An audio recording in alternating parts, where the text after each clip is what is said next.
Yeah, so some of the my experiences in life have been quite an adventure. Um, some skills that I picked up in my life that I obviously had not really scooting up here that I did not detect until till I got a little older.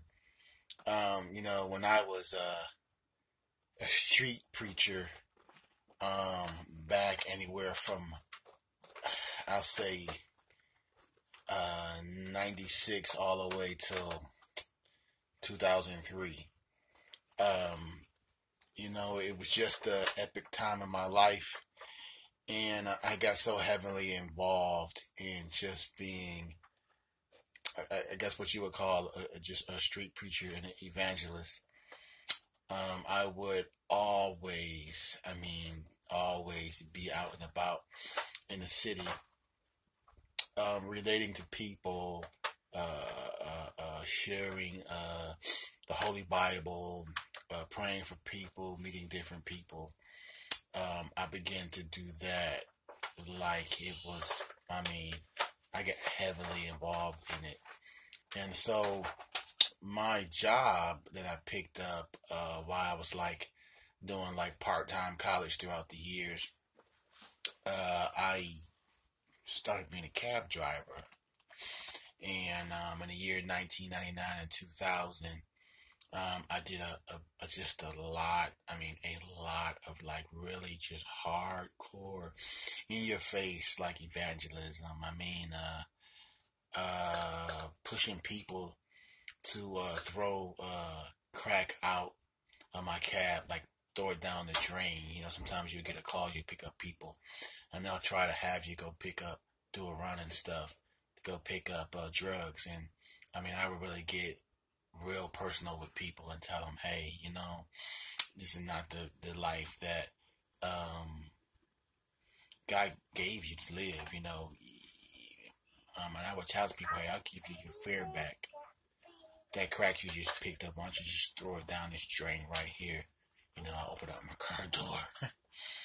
I was really just, very zealous, and I began to do that so much um, that and when I got home a lot, I would study different books. And one book that I got really heavily involved in was Bob Larson's book of spiritual warfare, and it's like an encyclopedia on like how to do an exorcism. So I'm on fire for God, and people in church are like, well, you're not experienced enough, and you're not ready to cast out demons. They're powerful, and they might jump on you and beat you up, or you might get messed up or something dealing with demons and stuff. And like, I was just a fearless young man, and I was giving it to people. I was giving it to people. I was giving the raw truth. And I saw so many people just give their lives to God. I would stop, and people would be like cheating on their spouses and stuff, and just doing a lot of stuff. And I'll be right there to tell them, you don't have to do this. There's a better way for you. And so I did a lot of outreach, and one particular day, it was a cold winter. I don't know if it was the end of December or if it was like right after the New Year. But I remember I had spent some actual time praying. About a day or so, or a little bit more than that. I had spent a little time just praying, because I wanted to. I wanted to spend time, and I wanted to really hear from God. And hey, like, I got back in my cab, and like, hey, this guy just manifested like a monster. The guy was growling, in the cab and stuff, and just shaking and stuff. And he actually had evil spirit in me. And so I prayed and cast the spirit out like I had been studying and reading about in these books. I had some VHS tapes at the time, and I would read the VHS tape and study, and one day, to my surprise, it just happened. So that was like way back in 1999 or 2000. And simultaneously, while all of this was going on, around the same season, I ran into De La Soul. And De La Soul is like this, they're more of a pure form of hip-hop, more of just rapping and a whole nother level of not cussing that much. And they were part of Tribe Called Quest and the Leaders of the New School, which you would know like Busta Rhymes' old group, and also I guess the Jungle Brothers and Money Love. They had like a real crew back when I was younger. They still do today, but these were the rappers that I looked up to, that were iconic in my life. And so it was my time in my life where this opportunity opened up to where De La Soul liked my Christian rap. And Plug One, they had a DJ with them. They said, hey, here's our number, call us. You can come out to Chicago and we'll work with you, And this was around the Stakes is High time. Like the Stakes is High. Jerry Stackhouse was still playing for the Pistons. He was in that video and stuff. It was a really dope song. And a lot of people from those groups, they really loved Jay Dilla from Detroit, the time when Jay Dilla was alive. So, maybe a few moments after that, I had made up in my mind that I was going to get to Chicago. And by that time, I made up in my mind to want to go to Chicago. I heard God talking to me. Now, I didn't hear like an audible voice, but I could hear God talking to me. Like I could hear Him speaking to me. And God said that I'm jealous over you. And I was like, when you hear God talk to you, you like, huh? What? You like, huh? What did you say? It's like the first thing your mind goes like, what? So I heard God talk to me. He's like, I'm jealous over you. And at the time in my life, I had not realized that I was worshiping myself. I wanted to be this rap star. And my time had come. I think at that time, I believe Eminem might have been signed with Dr. Dre around that time. And it really made it easier after that for a lot of us other good MCs in the rappers in the Detroit area. It made it very easy for us to, to us have that respect now where people were looking for Detroit rappers. Somebody else wanted to come to Detroit and found who else there, could rap. Who else had these skills? We want this type of flavor, and so it was my time. And so it was a very hard time in my life because I heard God tell me to go the other way. Not only did I hear God tell me to go the other way, I heard God tell me what I was going to be. And it made it very challenging to me because God told me that I was going to be very successful and I was going to be really famous with being a rapper. But then I heard God tell me that my talent wasn't my own talent, that actually it belonged to Him. And He asked for it. And He said, I'm jealous over you. And so another thing God told me, He said, you could go and you could be famous and everything, but it's not really what I want for you. I want you to go to your home church, Lighthouse Cathedral, and I want you to go there, and I want you to stay there. I want you to go serve there. And I mean, like, it was like, what? Are you kidding me? Like, I'm rapping about Jesus, and I can't be a rapper. You know, I can't go be a part. I can't be a native tongue. A native tongue. You know what I mean? Like, I mean, there are a lot of popular rap families out there, and one of them are native tongues. And so it was what some people would call a chance in a lifetime. And so I had to make a decision. Would I listen to my Lord, or would I listen to myself and go out and be this amazing rap icon? And so you guys already know the choice that I made. You know, I decided to say, okay, Lord, I'll obey you. I'll do whatever it is I don't understand. I don't care. I would not want to go against what you have for me. And I asked God to give me strength and grace to go through many years of just a depression, because it hurted me internally. I could feel the pain of knowing that I turned down an opportunity that probably would ever come back. In fact, maybe about a year after that, I remember, because Lamont-james had won the college championships for Michigan State, and I remember talking to Plug One, and I said, "Hey, well, you know, my vision is I want to start a Christian record label called Virtuous Vibe Christian Productions." And, you know, he looked at me, and, you know, I could tell he would say, "Man, that was fresh," but he was like, you know, I am De La Soul. I'm this rapper, so he couldn't say like, "Man, that was pretty dope rap.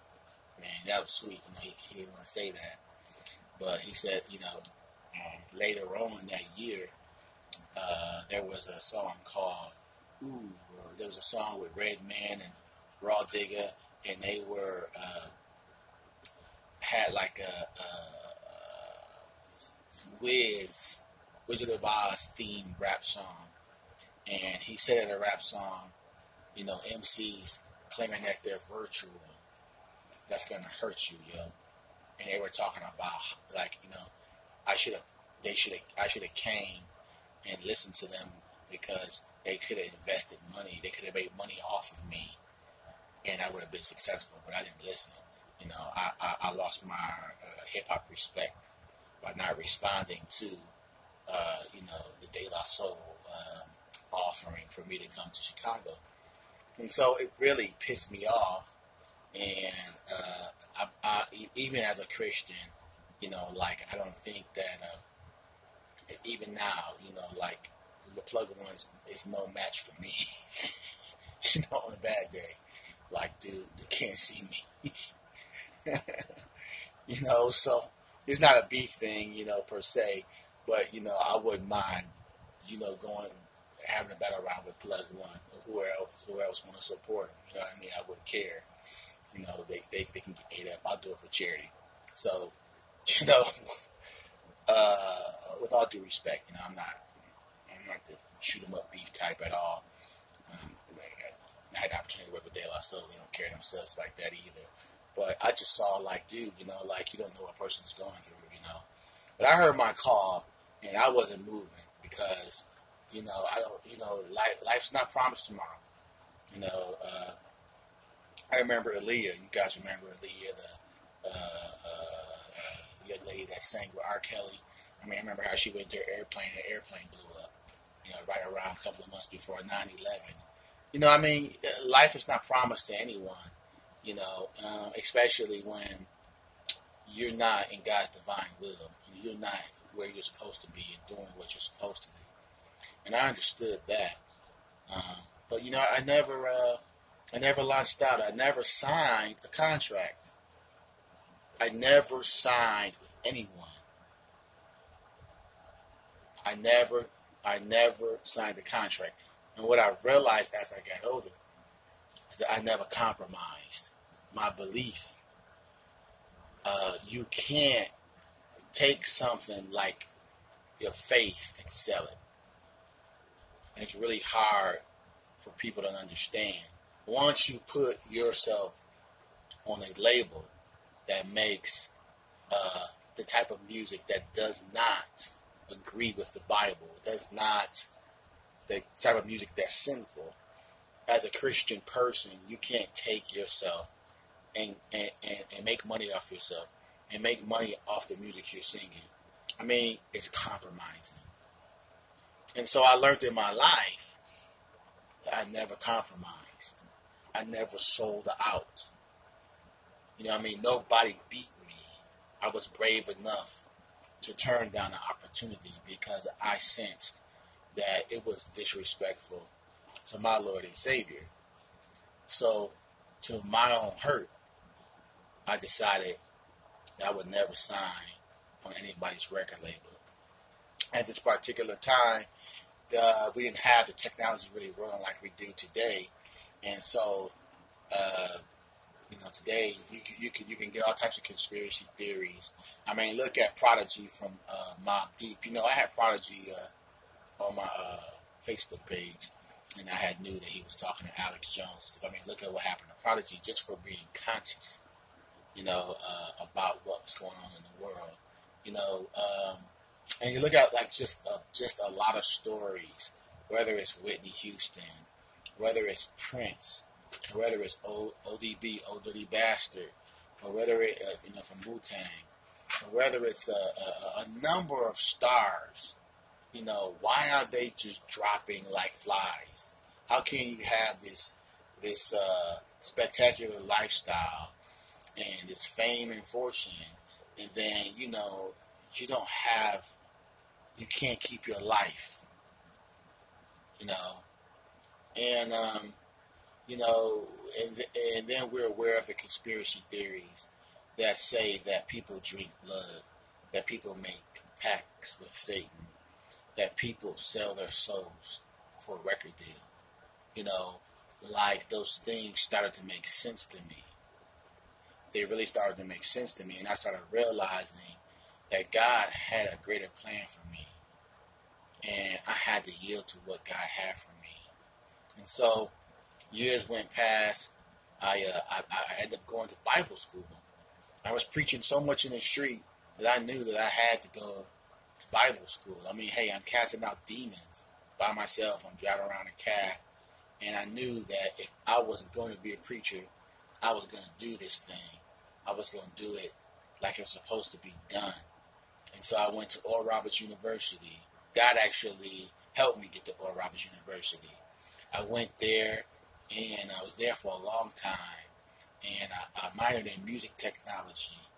And, I would always work on Christian rap. But I just never signed. But then I realized there was a loophole. And the loophole is that you have, as a Christian, you have to own your music. You can't take what you own and give it to the pigs, so to say. You can't give it to somebody evil, because they'll make a merchandise of you. They'll take advantage of you. They'll sell you and not care about God. Not care about holy things. So it's wise for a Christian to have a non-profit record label, have a non-profit music label, movie label. And so everything can rest on that Christian's integrity. And if it rests on that Christian's integrity, then what I'm saying is you can take whatever's coming financially to you for your art, your creativity. You can take it and you can go around the world. And even if you're not a preacher, even if you're not a evangelist or whatnot, you have the ability to go and help out in the world. You have this ability to where you can support missions. I mean, when somebody doesn't have food, once there's an epidemic, when there's a catastrophe, you have these hundreds of thousands or millions of dollars to go in the world and supply and help with aid. You're doing what God will want you to do with the proceeds that come from you singing about Him, or excuse me, I'm and sweat, but from you using him, using his name. And so that's been something that I figured out. So, but it's very popular today for Christians to put themselves on secular labels, billion-dollar labels. And I mean, like nobody thinks anything of it. It's because people are sellouts. They compromise. You know, hip hop, real hip hop keeps it real, and so they sell out. And we find out when we look around in media, we look at the news or whatnot or whatever source we're getting our information from, we find out that people are trying to get their souls back and they die. People are fighting because they realize that they lost their soul. So, I became an exorcist. When I became an exorcist, I realized what was going on. And so my endeavor here at Full Sail University is to begin to form basically a new type of church. The church is not necessarily doing its full job these days, the days that we live in, because we live in perilous times. And so people are not claiming to exorcise demons out of people. People are claiming to have big churches, to have a lot of members, to preach to you a good message and to facilitate some sort of enjoyment. And then you go on about your life. But nobody's confronting the devil and getting rid of the devil. And so by going to exorcism school and completing exorcism school, I came full circle in the past few years and realized what God wanted me to do. And that's to create,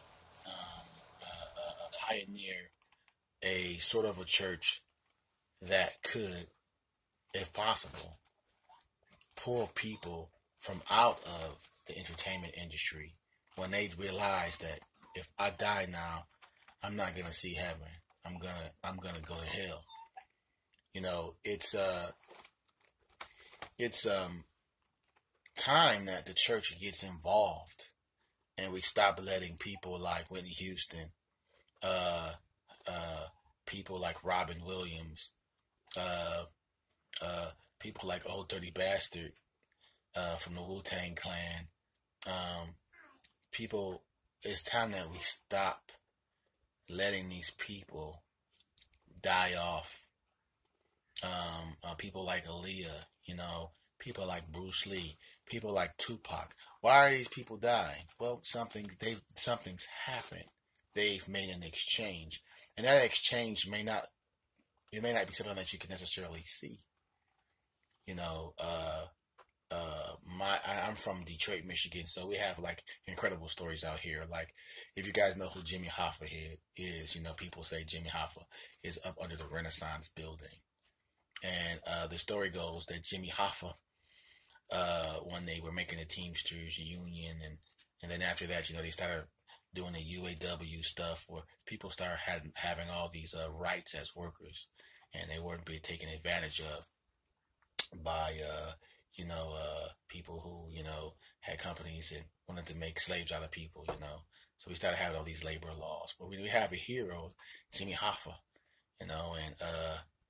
but in order for him to have some type of power, the story goes that he made he got involved with the mafia to have some type of enforcers around him or some type of power to let people know he meant business, and so later on in his life, he became president of the Teamsters, and because of the politics with things going back and forth from him and Kennedy, and the situation with money going to Las Vegas from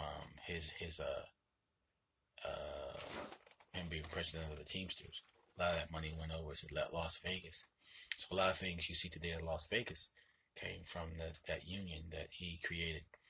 And so when the federal government closed down on these people, they thought that Jimmy Hoffa was going to tell the federal government that he that he knew something about what happened to Kennedy, because he was a he they speculate and say that he might have knew. So instead of the mafia giving him a chance and wait for him to speak, they took him out before he spoke. But the point is, he made a deal with people he shouldn't have made a deal with. And so, whether a person drinks blood or not, or whether they become a part of a gang, when they want to change their lives and they want to give their life to Christ, and I say they want to make a gospel album now, where's the church then? Where are we to say, let me help you, let me pull you in, let me pray for divine protection and angelic protection? You go ahead and you start doing what God created you to do, and that's to do godly music. If it were Whitney Houston, she was supposed to be a gospel singer. She was supposed to sing music for God. And so, but she lost her way, And so, but because of what's going on in these industries, these people, they want to take people out, because you're worth millions of dollars or whatever the scenario may be. So I learned that at my life, I was at a crossroads. And so when God told me to turn the other way, it was so that one day I would be able to speak up about these things. And, I'm right where I was supposed to be. I know what I need to do. I don't know how I need to do it. But I just have to get the nuts and bolts to my vision. And so I'm here to learn how to do a better business plan, to learn how to get all my paperwork and everything in order. So when I launch out and start making the hip-hop church of Jesus Christ and the end-time saints, where we have exorcists here at our church. If you have sold your soul to Satan, to the devil, if you have sold your soul out to Hollywood, if you have drank blood, if you have cut your wrist, if you have done something satanic to be a star, then we have the power. We're the church. We have the power to break that spell over people and bring them back into the fold, bring them back to the shepherd, because we all are lost sheep. And so that's my endeavor, and I'll still be making Christian rap songs and writing books and stuff, but at this time of my life, that's what I need to do. And so that's why I'm here at Full Self. The Church of Pergamus means married to the world, means that you're married to the world. You're a star. You're supposed to know God, but you left God and you merged yourself with things that don't pertain to God, that are opposite of morality, opposite of faith. You've merged yourself with idolatry and then Satan. And so I never wanted to be that way. And when God showed me that, I said, that's not me. I can't do that to God, And then God told me, hey, but you worship yourself. And so that's the catch. A lot of people would rather die. Listen to me.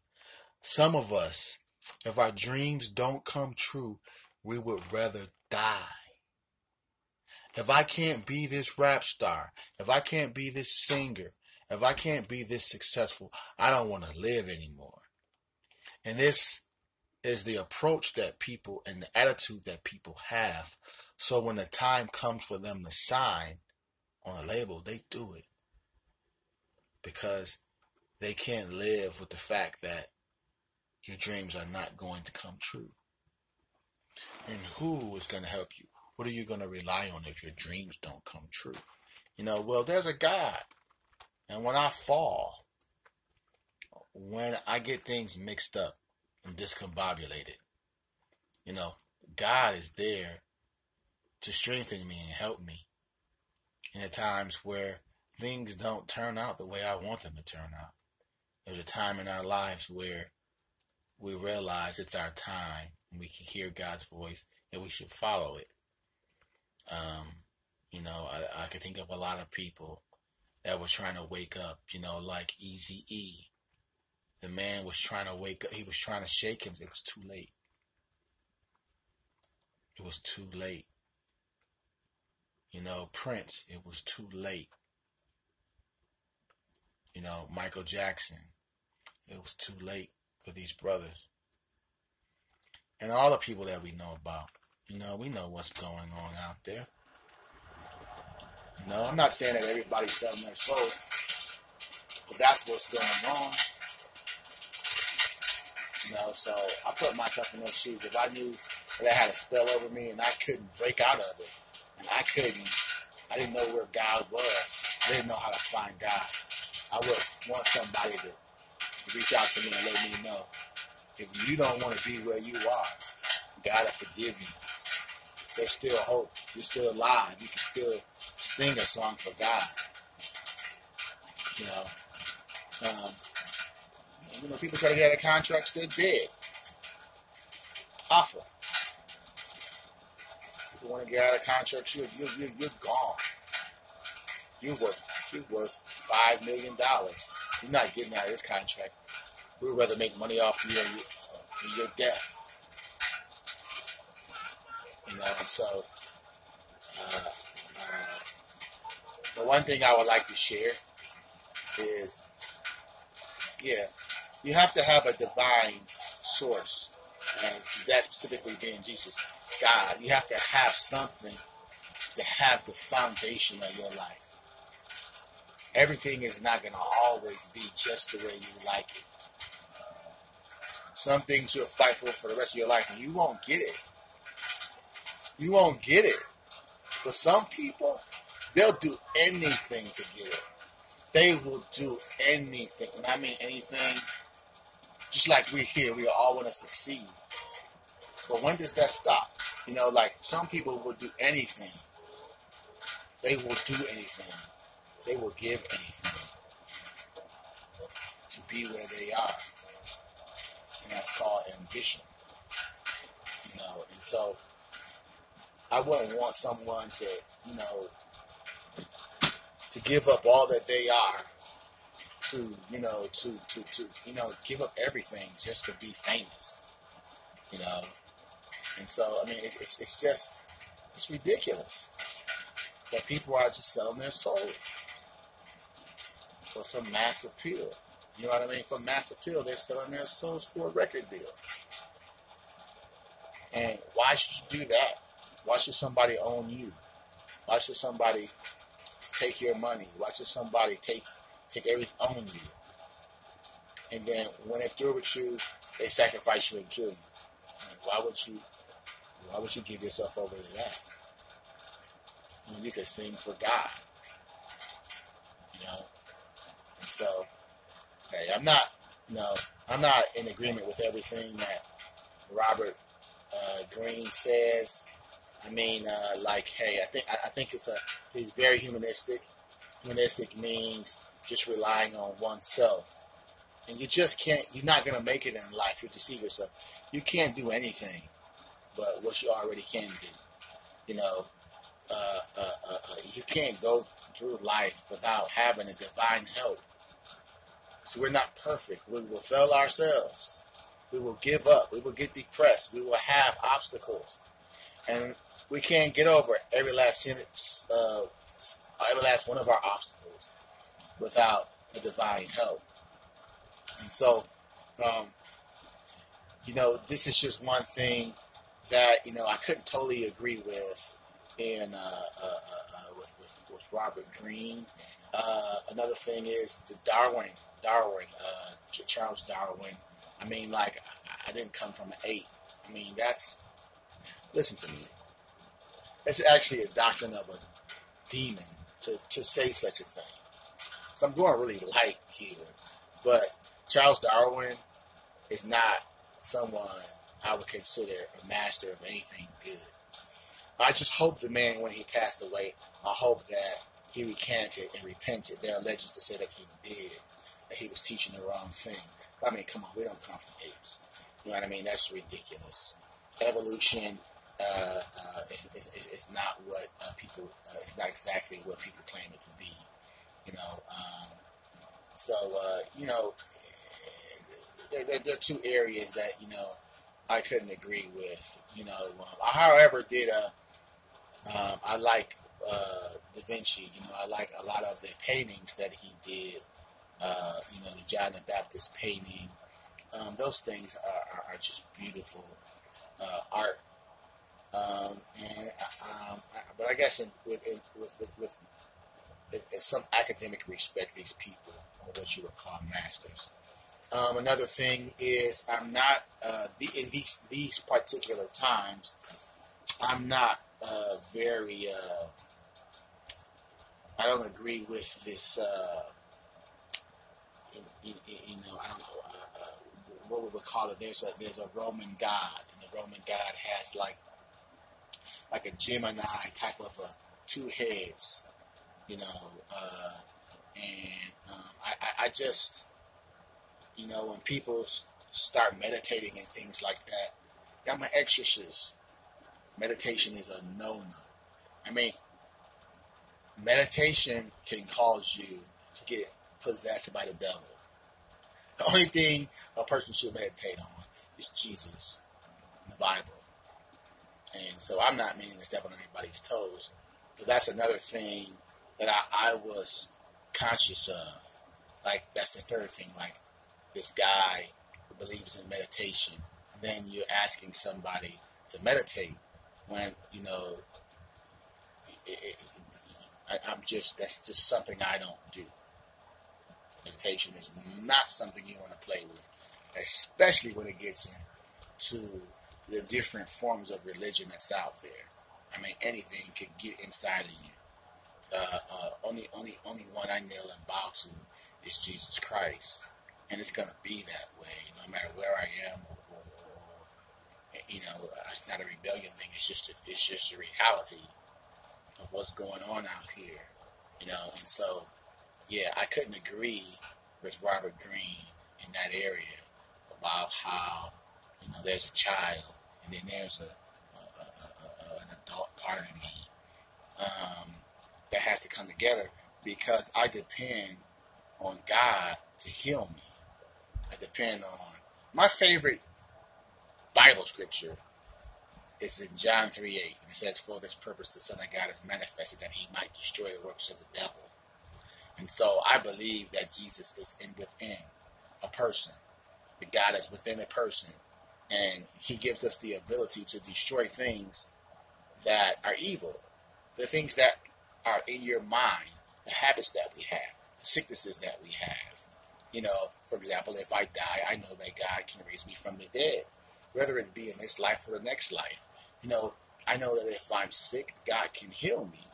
I know that if I'm thinking wrong, if I pray, that Jesus will help me think right. I know that I can confront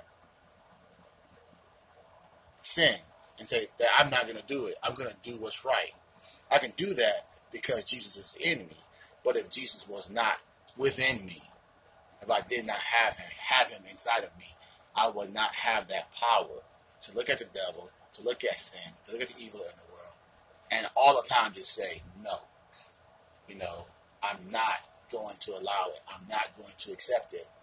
I'm going to follow this holy way that God's provided for me through his only begotten Son, Jesus. So if I can't, I can't make it. I can't beat the devil without Jesus. And I know that from being an exorcist. You can't beat the devil without Jesus. It's not happening. For example, he's going to give you everything. I'll make you a rap star. Come on, don't listen to God. I'll make you the best rap star ever. You'll be greater than anybody. And that's what you get. You get this fame and this fortune, and then you look up with your life and you sold your soul. And so, there are some things that, there's some things that I just wanted to share.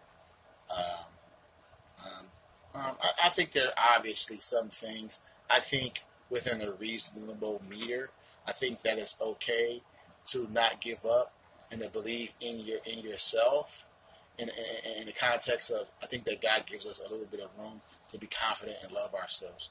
But when we completely just think that, hey, I can just go on and on and on, just believing that because I say it, you know what I mean? Life doesn't work that way, you know. And so, just like to keep it 100, you know. But my name is Lamont-Esco, Reverend Lamont-James B. Esco. I'm a Christian rapper. I'm also an exorcist. I'm also a certified exorcist. I'm a recording genius. I'm a lyricist, book writer, and I have a pastoral degree from Oral Roberts University. And I want to reach out in the world, and I want to help people come back to their origin. I want to help people come back to the Lord. And I want to see people use their talents and their creative ability the way God wants them to use it. And not to be perverted and twisted and be used to hurt people and be used to destroy people's ethics and get in people's minds and, you know, dissolve the human family and dissolve the things like love, faith, and honesty and integrity.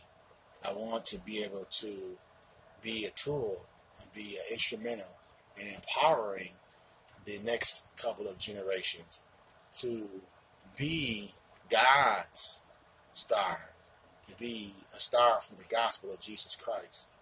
And I'm here at Full Sail to learn all I can learn and implement the business part of my church. I want churches all over Detroit. I want one north. I want north-south. I want one west. I want one east. You know, I want, my big dream is to go to New York and have a hip-hop church in Manhattan, Staten Island, Queensbridge, Harlem, Brooklyn. You know, that's my dream, to have a hip-hop church. And not only a hip-hop church, but just an entertainment, a creative place, a safe haven, if you will, you know, for people who want to come back to the Lord. I want to help them get to singing about the Lord. You know, I want to hear Nasty Nas rap about Jesus. I want to hear him do a real Jesus song. You know, I want to hear people do things like that. I want to hear, you know, people that have this talent. And you know, I just bless you all in the name of Jesus, and that's what I have to share.